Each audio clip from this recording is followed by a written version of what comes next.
What's up, Sooner Nation? Welcome to the SI Sooners podcast. Can you believe it is already episode 4? Lots and lots and lots to get to today, including what we think Oklahoma's 2020 schedule will look like. I mean, we do finally have a little bit of clarity. We're going to get into some major injury news, and we'll, of course, dive into recruiting. Can't wait to do that. We all know recruiting is the lifeblood of college football. Well, it's the lifeblood of college football podcast too, Parker. Yeah, that's right, John, and there's plenty to talk about with, of course, Oklahoma picking up another commitment this past week, and there was a little bit of controversy over how Saturday played out, and we'll get to that more in detail, but definitely some juicy storylines to touch on this week on the SI Sooners podcast. Absolutely. I'm John Hoover, publisher at SI Sooners, allsooners.com. He's Parker Thune.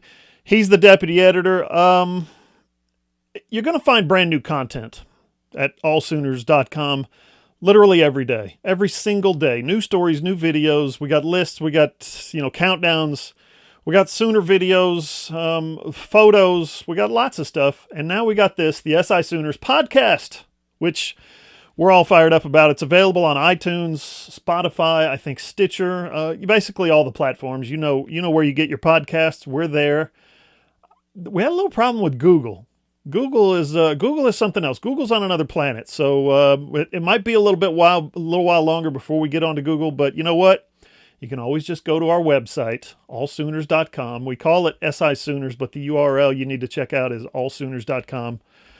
The latest podcast will be embedded right there on the front page in a handy-dandy player. Easy to use. Just click play. Simple as that. Or if you're lucky enough to be watching on YouTube and you guys know who you are, well, hello, hey, how are you? Thanks for that. Nice to see you. You guys know I appreciate all of y'all. So if you want to watch the podcast on YouTube, just get down with YouTube. Search John Hoover Media, whatever it is. Both channels are on there. Parker's in Norman, so we got to kind of cut him in, like right here, wherever it is. We got to kind of cut Parker in. But you can sit, if you watch the video, you can sit right here next to me in my cluttered, crapped up mess of an office, my studio, whatever you want to call it. And you get to see all the wonderful crap that I have not thrown away over the years. Okay, Parker, let's get to the big news of the day. Last night, the Big 12 presidents met in an undisclosed location. Okay, they actually met via video conferencing, which is what everybody does these days.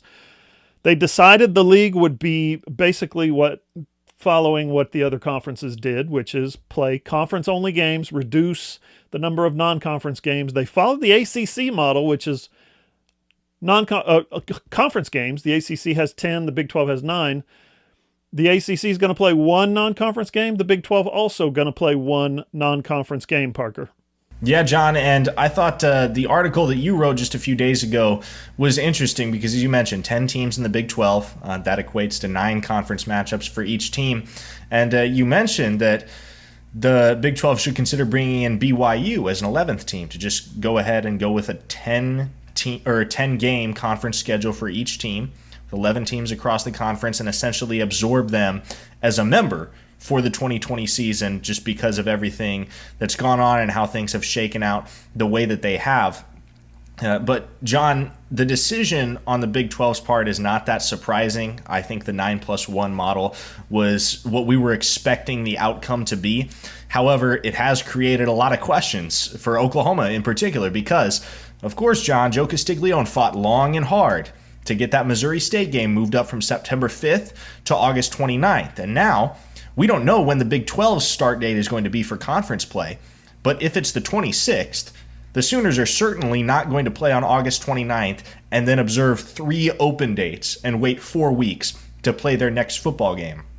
And I touched on it yesterday in one of my pieces over on SI Sooners, allsooners.com, the fact that Missouri State has an open date on September 5th because of the fact that their previously scheduled game with Oklahoma got moved up to August 29th. That September 5th date is still open for Missouri State. However, Oklahoma wants to keep just 2 weeks in between their first game, their non-conference game, and the start of conference play. So if the Big 12 decides to start on September 26th, Oklahoma's looking at September 12th as the date of their first non-conference game. Now that takes Missouri State out of the picture because they're scheduled to play Montana that day. So at that point, Oklahoma has to look elsewhere for a non-conference opponent, and the pickings are going to be kind of slim. And, I touched on some options for the Sooners as far as a non-conference opponent to pursue, John. But I think Oklahoma has to be hoping that the Big 12 start date is September 19th so that they can move that game with Missouri State back to the 5th, have an open date on the 12th, and go right into Big 12 play on the 19th. Yeah, you don't want 3 open dates after playing Missouri State and then a bunch of Big 12 games right in a row. That's hardly an ideal schedule. I will counter what you said regarding September 12th. I think if Missouri State gets backed up to September 12th, if Oklahoma tells them, hey, we got 600,000 simoleons right here for you, if you will play this game on September 12th, they'll call right away. They will call Montana and say, yo, Grizz fam, we ain't doing this. We're going to have to push it back a year or push it up a week or push it back a week or something. I don't think Missouri State is going to capitulate to what Montana wants to do when Oklahoma's dangling that much cash in front of them. From Oklahoma's perspective, this Big 12 thing, we could go through each team. We could go through, and I think I read in the Tulsa World where BYU, thanks for the compliment, by the way, you would not believe the amount of traffic that my column supposing that BYU was the best option for the Big 12. Man, I've done media interview after media interview, TV, radio, all kinds of stuff. The BYU Nation, as I call them, Coug Nation maybe, they love that stuff. And, I mean, they've made me kind of an honorary member for that. So it's been crazy the amount of attention that thing has gotten. I did not ever think that would happen because it just makes too much sense. There might be a little bit of something standing in the way in terms of, I don't know the delicate way to say this, but when your school is backed by the Mormon Church, for instance, there might be some controversy about, the Baptists down in Waco don't want to play against the Mormons out in Provo kind of thing. There might be some butting of heads and there might be some tensions there. That's all stupid. We're talking about football here. We're talking about football. Make it happen. This would have been, like I said, it would have been a no-brainer, would have been the easiest solution. BYU's independent. They've got 5 games already wiped off their schedule. They could call those other Group of 5 and FCS teams and say, hey, let's do this next year. We're joining the Big 12 this year, and we're going to get a bunch of money for it. Alas, my dream matchup did not come true, but we heard that, like I said in the Tulsa World, that BYU was kind of a standby partner, potentially, for Oklahoma State. I was told yesterday by some people at TU, the University of Tulsa, that that game is going to happen. So that will be Oklahoma State's one non-conference game, is hosting TU, the usual date, the expected date. What is that, the 12th, I think it was scheduled for. So that's going to happen. And like I said, we could go through each Big 12 team and say, is Texas going to play UTEP or are they going to play South Florida in their non-conference? We could do that. I don't want to do that. I want to stick with Oklahoma here. We know the Army game is officially off.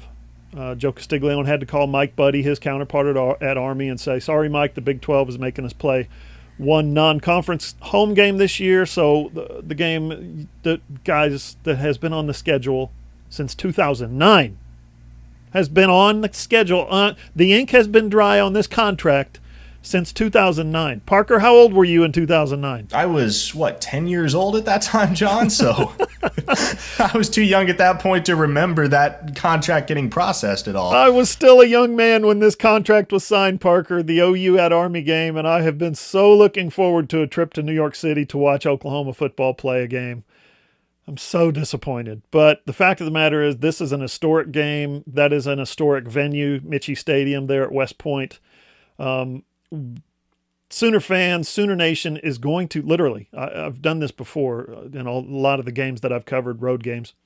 You're going to need a couple of days. You're going to need a couple of days to go and soak it all in, soak in the atmosphere. So this is a game that really demands that fans be there and media be there, and it's covered as, pomp and circumstance and all the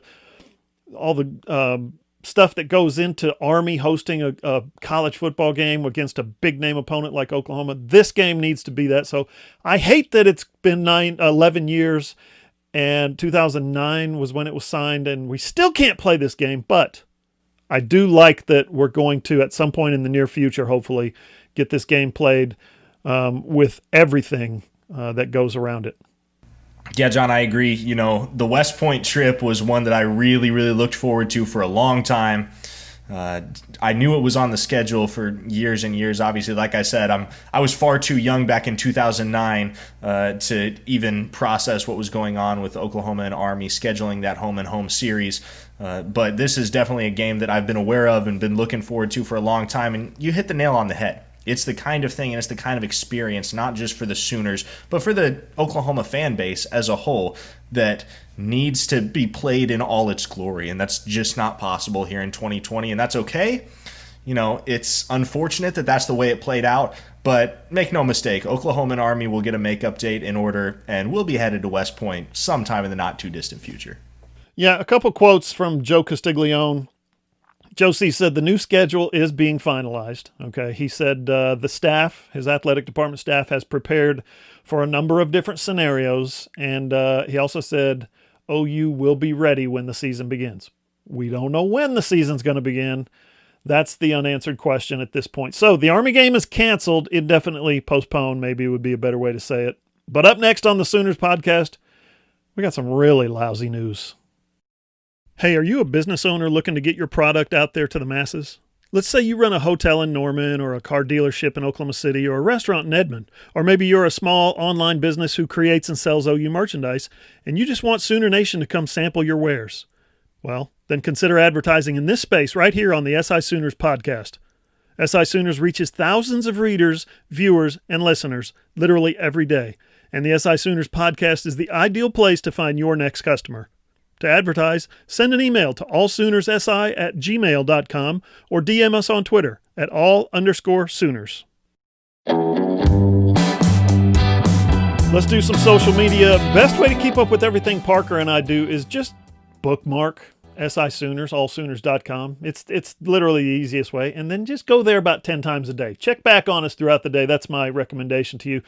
The second best way is Twitter, where we post all the links to all the stuff that we do, that we post on our website. Parker is at Parker Thune, P-A-R-K-E. Let me try that again. P-A-R-K-E-R-T-H-U-N-E, Parker Thune. And I'm at John E. Hoover. Follow All Sooners on Twitter at all_Sooners. Parker's also on Instagram, Parker Thune on Instagram. And you can find me on Facebook, John E. Hoover Media. Or, like I said before, just get on YouTube, enjoy the video version. I got a lot of people over there that enjoy this. It's on YouTube. The channel is John Hoover Media. I'd love it if you guys subscribed there. It's all free, of course. It's YouTube. If you haven't been there, get over there and do it. It's fun. I think I've said in the past that the subscribers have actually tripled in the past year. Yeah, that shows why I really struggled to pass math. It's actually quadrupled in the past year. When we started the football season last year, September 1st, I had 1,000 subscribers. Going into August this year, 11 months, 4,000 subscribers, well over 4,000. So yeah, it's quadrupled. I'm an idiot. I can't do math. It's incredible. Thank you guys on YouTube for that. Okay, Parker, the worst news of the week regarding OU football is easily the knee injury to Caleb Kelly. Man, this just sucks. Fifth-year senior missed all but 4 games last year because of a knee injury last spring. Came back, worked hard, got on the field, worked his way back in the lineup, was a player at the end of games. He didn't start, but he was on the field at the end of games late in the season last year. He was going to start this year, and he was probably going to be in line for some postseason accolades, and then what happens? 2 or 3 practices in, he busts up his knee. Parker, do you know if it's the same knee? Sooner Scoop was the first to report this. It's just heartbreaking, but do you know if it's the same exact knee? I don't, John. And, when you're talking about repeated knee injuries, it doesn't really make it better one way or another, whether it's the other knee or the same knee, because, either way, there's a lot of damage that's associated with that. And obviously, we watched Rodney Anderson go through something very similar not too long ago, but it really, really hurts to see this happen to a guy that's as good a guy off the field as Caleb Kelly is. And you talked about it, John. He's waited and waited and waited for his chance to be the guy at the heart of the Sooner defense since 2016. This is his 5th year on campus, and this was the year after he battled injuries last year and struggled with injuries. This was supposed to be the year that it all came together for Caleb Kelly, and he lived up to that 5-star billing that he brought from California to Oklahoma, and he became the force that everyone has expected him to be ever since he arrived on campus. And lo and behold, he's down again. We don't know the severity at this point. There's a lot of details that we still need to learn before we prognosticate any further, but we know it's significant, we know it's serious, and we know that one way or another, Caleb Kelly is going to miss a good deal of time. And I mean, as I tweeted yesterday, John, I really, really hope for his sake that he's able to obtain a medical hardship waiver from the NCAA and come back again in 2021, because this is just quite frankly something that he doesn't deserve with everything that he's been through. And he's waited a long time for his shot to be the one and kind of command the Sooner defense from that linebacker position. And if it's not going to happen in 2020, I think you and I and plenty of Sooner fans across the nation would love to see it happen for Caleb Kelly in 2021. Absolutely. And if I would suppose that rehabbing 2 knee injuries during your 5 years, 6 years in college would be a damn difficult thing to do. Would be, emotionally taxing, draining. I remember talking to Jason White about it several times. He just gets so down, when he's in rehab, when he's in there by himself, when he's in there breaking his back to get his knee right. And his teammates are out there practicing, or they're out there playing, or whatever it is, going through workouts. And he's by himself. He's in the rehab room or the rehab facility or the athletic training room, and he's, putting in all that work. I can just imagine what a toll that takes on a guy's mental makeup and his emotional makeup, and certainly his physical makeup as well. But if he chooses not to do that, if he chooses to, say, no, 5 years was enough for me at OU and move on with his life, what the really hard part is for him is that if you go to SI Sooners, allsooners.com, you'll see a post in the community board by Rob Rang, R-A-N-G, Rob Rang. He posted a story, an evaluation of Caleb Kelly and what this injury means to his NFL future. Rob has done NFL Draft Scout. I don't know if you guys have seen that, but it's a very accurate, very reliable evaluation and projection of what guys are going to do in the draft. The whole thing is, Rob was predicting that he would be a high round draft pick after this year. And so this probably takes that out of the equation. He's probably going to have to go the Rodney Anderson route, as you mentioned, 2 significant injuries later in his career. I guess Rodney had his earlier in his career, but let's talk about the other linebackers, Parker. I don't know if you remember the position previews that we did in the summer. I had the linebacker position being one of overall talent and experience and depth. But when you lose a guy like Caleb Kelly, you take somebody like that with that kind of talent, playmaking ability, experience off the board, take him out of the equation, and suddenly all those attributes of your linebacker position start to take a little bit of a hit. I think it's a big opportunity for Brian Asamoah, who, if you go back to last year, the coaches just raved about all year last year. But it's also a potential opportunity for forgotten name, Robert Barnes. Remember, he was a starter in the Orange Bowl, the Orange Bowl year when they lost to Alabama, started at safety, moved to outside linebacker this past spring, didn't get a chance to develop there this past spring, might have made a move on the depth chart, you never know, but he could find himself back in the mix. You might see another senior, John Michael Terry, slide over from either the rush linebacker spot, where he was supposed to be battling with Nick Bonito, I think, or possibly the middle linebacker spot, where I think he was probably going to back up to Deshaun White. So John Michael Terry now might have an opportunity. I don't think any of those positions had been settled quite this early into practice. I think different guys were going to get a different look at different positions. Another guy I'm interested to see, Parker, blossom at the linebacker position is Joseph Wette. He's 6'4", 225, and with that kind of frame, you think he'd be a real asset at the rush linebacker spot. But the fact is, there's an opening now at weak side backer, and I think Wette has the tools, the physical, mental makeup to slide over to the weak side and compete with Barnes and Asamoah at the weak side linebacker.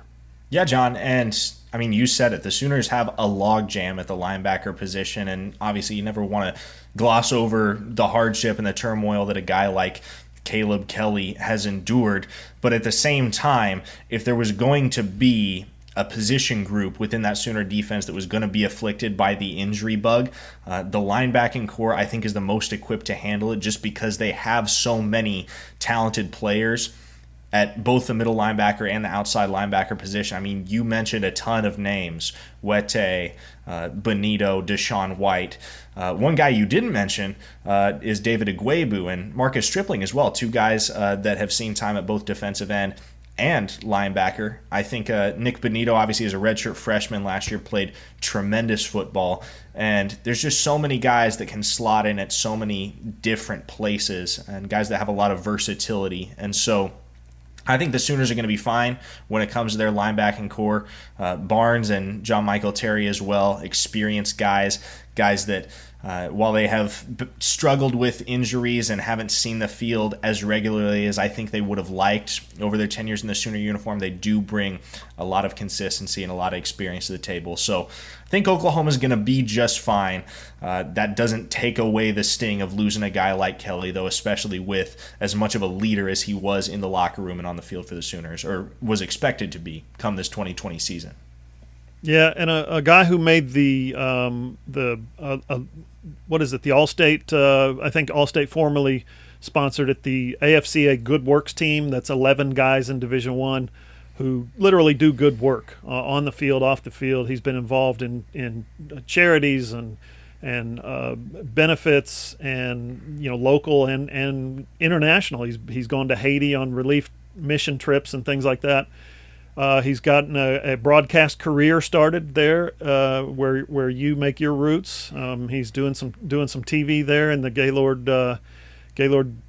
Help me out, Parker. What's it called? The official name is the Gaylord College of Journalism and Mass Communication. There you go. Thank you. The Gaylord College of Journalism and Mass Communication. They do a great job at OU, as well as anybody in the country, in my opinion, now. But he's gotten that career going. So that's too bad about Caleb Kelly. You know who else was injured, reportedly? Suffered an injury this week? Tanner Mordecai. Yeah, I mean, Sooner Scoop, again, credit to them. They've got the source on the team there that reported that he went down with an undisclosed injury. In the short term, Tanner won't be back just right away, but it's apparently an injury that will not need surgery. Only a big injury to someone like Caleb Kelly, seriously, could cast a shadow on the OU injury quarterback position. That's how big this is. Listen, Spencer Rattler was going to win the job anyway. I think that's probably a presumption on the part of the public. I've stood up for Tanner Mordecai in the past and said he's a guy that when he gets backed into a corner, he's going to thrive. He's going to perform. But now, listen, if Mordecai can't even compete for the job, Parker, I mean, it's over. Spencer Rattler was preseason Big 12 Newcomer of the Year. I think that's a lot closer to happening now. What happens, though, Parker, if there's an injury? They get into the first game and it's 58-0 against Missouri State. Let's just assume that game happens, and it's the first half. Because Missouri State was really bad last year, 1-10, I think, 1-11. What happens if Spencer Rattler gets hurt? Yeah, I mean, obviously that's not a fun scenario to hypothesize about, John, at all. But I think you forget. I mean, the Sooners have a guy third on that depth chart that didn't lose a game as a high school quarterback, had offers all over the country, and chose to come to Oklahoma. in essentially a backup role for his entire career. At least that's what the expectation was. That's obviously Tanner Schaefer. And then they've got a 4-star recruit coming in Chandler Morris, who's going to be a true freshman and likely will not see the field at all. But if push comes to shove, and that's what it really comes down to, and Mordecai is down and Rattler's down, the Sooners are going to be fine. They're in serviceable hands, and you don't wish that upon anybody. And obviously Spencer Rattler is by far the most gifted passer in that OU quarterback room. But they've got what they need to get by should Rattler go down, I do believe. Certainly enough to get by in the second half against Missouri State. In the Big 12 Conference, I would have my doubts for sure when you start rolling walk-ons and true freshman quarterbacks out there. Apparently there's some other possible injury news coming out about Justin Harrington. We haven't heard anything official yet, but we'll see. The junior college defensive back, who I think I said last week on this very podcast, I predicted that he would be competing for a starting role immediately. Well, listen, we're not reporting anything right here just yet. There's obviously lots of talk out there about Justin needing what some would probably consider some work, I guess, some maintenance on one of his knees, some kind of a cleanup procedure. That has been out there for a few days now. There's been some unsubstantiated reports about it. So anyway, Parker, we're going to have to wait and see on that one. Okay, guys, so that's 2 segments and 2 bits of really bad news. Up next on the SI Sooners podcast, some good news. Hey there, loyal listeners. Parker Thune here with SI Sooners. Are you a business owner looking to get your product out there to the masses? Let's say you run a hotel in Norman, or a car dealership in Oklahoma City, or a restaurant in Edmond, or maybe you're just a small online business who creates and sells OU merchandise, and you want Sooner Nation to come sample your wares. Consider advertising in this space right here on the SI Sooners podcast. SI Sooners reaches thousands of readers, viewers, and listeners literally every day, and the SI Sooners podcast is the ideal place to find your next customer. To advertise, send an email to allsoonerssi@gmail.com or send us a direct message on Twitter at @all_Sooners.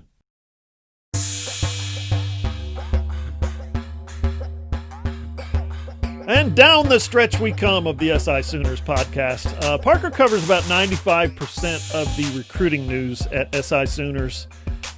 I cover the other 5%. I do the best I can. Parker does an amazing job. Parker, you were pretty busy last week. You had a big verbal commitment for the Sooners, and you told Damon Harmon's story really before anyone. And kudos to you for that. That was amazing.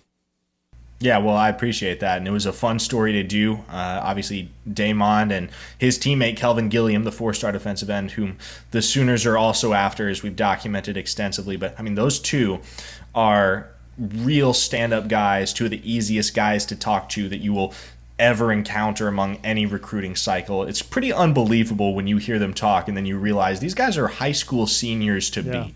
They're just so well-spoken, so composed, so literate, so mature in the way that they go about their interactions with me and other members of the media. But it was a ton of fun to just get to dive into Damon's journey because it's a really, really fun story. And Kelvin factors very prominently into all of it. And I don't want to get into too much detail about it. If you want to read the story, it's up on allsooners.com. It really, really gained a lot of traction over the weekend. But it's a really cool story of how Harmon, through Gilliam's influence and just some lucky bounces along the way, was able to go from almost quitting football to having a myriad of Power 5 offers at his disposal and eventually landing at a national powerhouse in Oklahoma. Now, there was one little entry, one little snippet out of that story, Parker, that I want to explore a little bit without giving too much away. A friend of Damon Harmon's passed away. And when the very next time that Damon saw Lincoln Riley via video, he was wearing that fallen friend's, not necessarily jersey, but jersey number, and Lincoln expressed, "Hey, I've got your back. This is one way I show that I support you."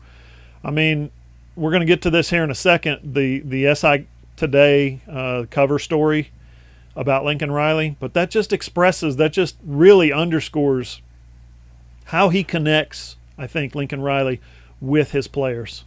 Yeah, and it's the little things. And there have been so many recruits all across the board, and even guys that didn't choose to commit to OU that I've talked to in this 2021 class that speak so highly of the immense detail that Riley and the Sooner staff take to make these virtual visits hospitable and memorable for them. And I think it really speaks to the fact that Oklahoma is a step ahead in the recruiting game in a lot of ways. And I think a lot of athletic departments are going to start to model the way that they do business after Lincoln Riley and the Sooners, because it's clearly working, and it's going to continue to work as we get into the months of August and September and beyond. Yeah, I think that's well said. And from the film you've seen, Parker, from the people maybe you've talked to about Damon Harmon, what do you expect from Harmon? What kind of player is Oklahoma getting when he gets here in 2021? I love Harmon, John. I really do. And he's one of those guys, you can tell he plays with a chip on his shoulder. And he doesn't have outstanding size. He is 6'1", 178, which is above average for a defensive back. But when you look at the other guys that Alex Grinch has recruited, guys like Latrell McCutcheon and Jordan Mukes, Bryson Washington and Justin Harrington, those types of guys, Harmon doesn't necessarily have the same size, but he just has such a motor and a nose for the football. He's a ball hawk. He's a fearless tackler. And he's a guy that I really do believe, John, it's very difficult to come to a program like Oklahoma and compete for playing time as a true freshman. But I think Harmon really has that capability. I think it's very telling that if you go and look at the SI All-American rankings that were released last month in the top 1,000, you'll see Damon Harmon within that top 1,000. The other guy that the Sooners didn't land on Saturday, that they actually chose to retract their offer to, Kendall Daniels, not listed among the SI top 1,000.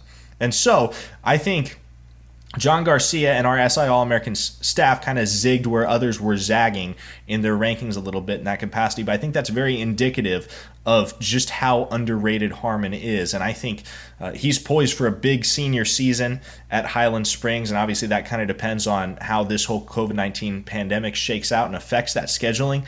But he's a guy that's going to make some noise in his senior season, and trust me, once signing day rolls around, and once he gets senior season tape, I think people are going to begin to realize that they overlooked Damon Harmon on the recruiting trail for a lot longer than they should have. Mm-hmm. Listen, I'm glad you brought up Kendall Daniels. I was going to go there next. The recruiting news wasn't all good. They lost the number one player in the state of Oklahoma. Now, there's a couple ways to look at this, Parker. They lost the number one player in the state of Oklahoma. That's technically correct. They did offer Kendall Daniels from Beggs, right down the road from me, about 30 miles south of Tulsa.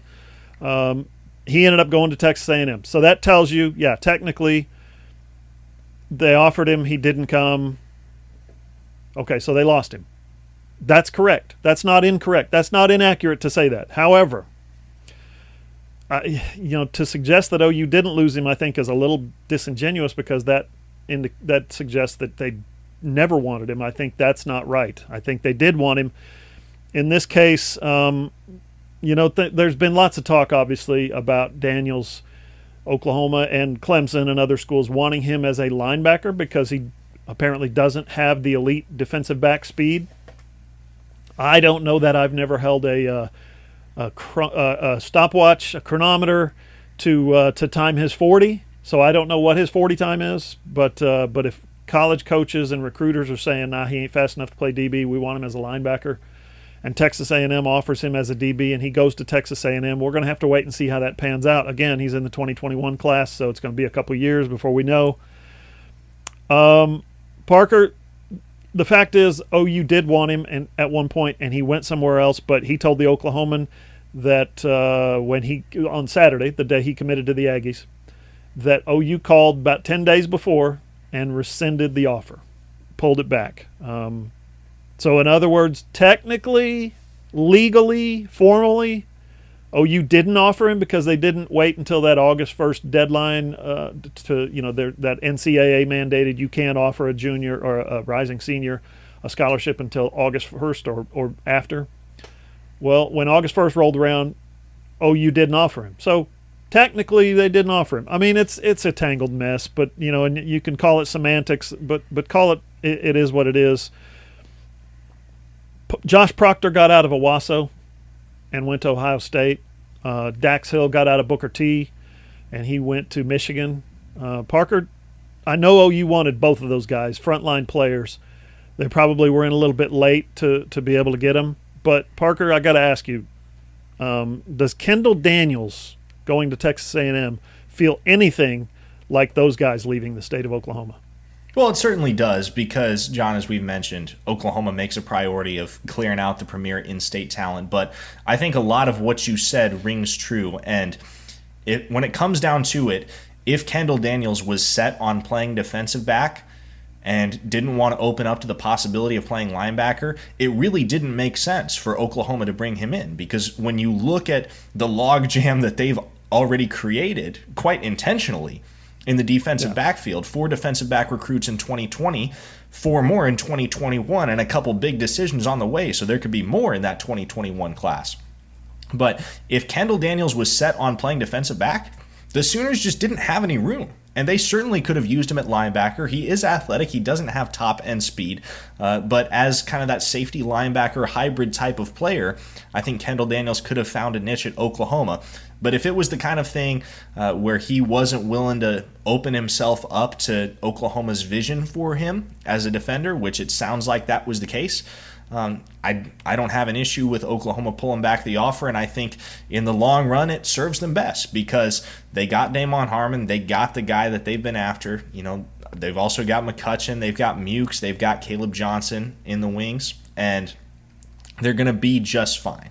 Kendall Daniels wasn't a make or break prospect in Oklahoma's eyes, and I think everybody came to realize that when they found out that Oklahoma had actually withdrawn his offer. I think that's probably right. A good example of a young player trusting the coaching staff. Now, I think the circumstances are a little different because Kendall Daniels finished his junior year in high school, going into his senior year. He's still being recruited.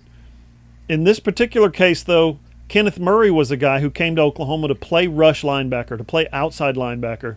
When he got here, because of the injury to John Michael Terry, they moved him to middle linebacker. He bought in to what the coaches saw for him, played middle linebacker for 3 years, became an outstanding college linebacker by the time he was a junior, and was a first-round draft pick. I mean, at some point you have to evaluate what the coaching staff has done, what decisions they've made, what moves they've made, and how they've performed, elevating and evaluating certain players and prospects and developing them and then moving them on to the next level. In this case, in Kenneth Murray's case, is a good example of he didn't see himself playing middle linebacker, but guess what? In the NFL, he's probably going to be a middle linebacker. Parker, you mentioned Kelvin Gilliam. I've thought he's going to be a Sooner all along, especially now with Damon Harmon committing. You predicted it that he's going to be a Sooner, but you seem to be giving off a little bit different vibe these days. What's going on? Yeah, John, it's an interesting case because I was sold on Gilliam to the Sooners for the longest time. Ever before I knew that Harmon was as set on Oklahoma as he was, it seemed that Gilliam was all the more convinced that Norman was the destination for him. It seems to me that that's changed over the last 3 weeks, month or so, and I can't quantify exactly why that is, that his mind has changed or that he's waffling on the decision at all. But here's what I know. When I talked to him last week, he was very emphatic that Damon Harmon's commitment to Oklahoma does not mean he's going there, and that they don't have a pact or anything, and that he's not going to follow Harmon strictly because they've been friends since 5th grade. And I think when you saw Caleb Williams' blog come out on Monday morning on SI All-American, he also went ahead and offered some caution that, hey, Kelvin Gilliam might not be coming. He didn't say that explicitly, but that was strongly implied when he referenced Gilliam in his blog. And so, obviously, he commits on August 22nd, so there will be more updates to this whole saga. And there's absolutely no reason why, with Caleb Williams and Damon Harmon, 2 of Gilliam's closest friends, now Norman bound, that they couldn't talk him into joining them. However, right now, I get the sense that he's less sold on Oklahoma than he was when we talked 2-3 months back at the very beginning of the quarantine and the very beginning of when all these offers started to roll in and the recruitment process started to ramp up for him. So I'm not taking anything to the bank yet. As I told you a couple weeks ago, my gut is that he comes to Oklahoma. I don't know if my gut is still that he comes to Oklahoma based on what's gone on. But obviously, if you take a look at my weekend recruiting notes, I'll have a prediction for where Gilliam lands. If not this weekend, definitely the next. And we'll see how it shakes out. Penn State? Penn State and South Carolina, I think, are the two schools that are a lot more of a consideration now for him than they were, for a while. It seemed like it was OU and then it was everybody else, but I think the Nittany Lions as well as the Gamecocks have really been making a push for him, and I think he sees an opportunity there because both those programs are short on defensive ends in their 2021 recruiting classes. So it may just come down to the fact that, if he goes to Penn State or he goes to South Carolina, he's going to have more of an opportunity to see the field immediately and have more of a guarantee that he's going to see the field immediately than he would if he comes to OU. We got some more sad news to talk about. Let's talk a little bit about another fallen hero. Rickey Dixon is the third former Sooner player that we've lost in, just about a week's time, a little over a week. Unbelievable. Rickey was an All-Big 8 defensive back in 1986 and 1987. First-team All-American in 1987. He still owns the school record for single-season interceptions, 9 interceptions in 87. He's second all-time in school history to Darrell Royal with 17 career picks. Think about that. Think about a DB right now on this team who could have 17 career interceptions. And they're throwing the ball about 500% more than they used to. So, wow. Two of his career interceptions were pick sixes. So the guy was he was unbelievable. First-round pick of the Cincinnati Bengals in '88. Played with the Bengals for 5 years, 1 year with the, I believe, L.A. Raiders, not the Oakland Raiders. I think that was right, L.A. Raiders. Guy was a classic big hitter when you watch him play with the Bengals, who had tremendous ball skills. And when you talk about ALS and big hitters, it seems to be an unfortunate pairing. Another victim of ALS, Lou Gehrig's disease, and I'm telling you, Parker, it was just heartbreaking to check in with Rickey over the last 5 years or so and see what that disease is doing to his body. Just like with Alan Trimble, last year when he finally succumbed to ALS after a 2.5-year diagnosis. It didn't touch Rickey's spirit. It didn't touch Alan Trimble's spirit for that matter, but just really, really hard to watch what it does to a man's body, what it does to a human being's body. Yeah, certainly. And, keep in mind, Rickey Dixon was only 53 years old. He preceded me. I was not alive to watch him play at either the collegiate level or the professional level. That's before my time. But the reputation that he carried among Sooner Nation, not only as a player but as a person, spoke volumes for him. And you're right, it was jarring to see how a man of his comparatively young age was so stricken by the disease and just the nature of the game as it was back then and how that impacted his life and eventually led to his death. And so, as you mentioned, he was a fantastic player at the University of Oklahoma and beyond, fantastic person.